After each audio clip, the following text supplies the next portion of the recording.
Is your internet acting up, websites not loading, or giving you 404 errors?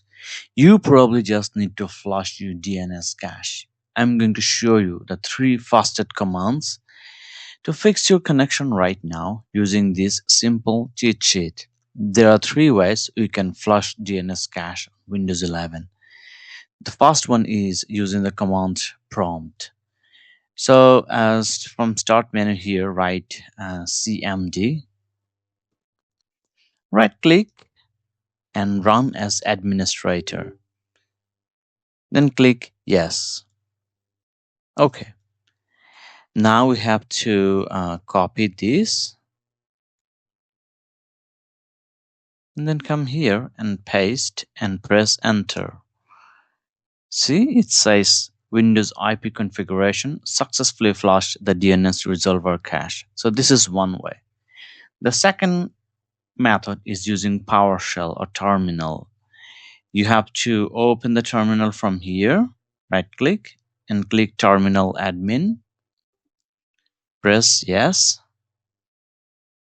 and then from there you have to type this command. So I'm just going to leave it on the description below. Please press and then paste it, then press enter.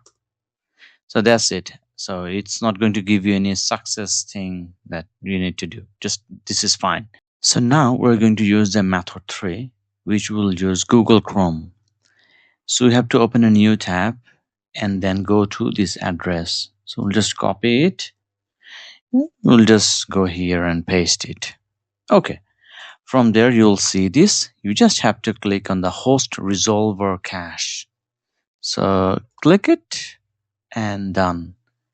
So you see, like, this is super easy, and just did the DNS cache cleaning thing on Windows 11 in 3 different ways.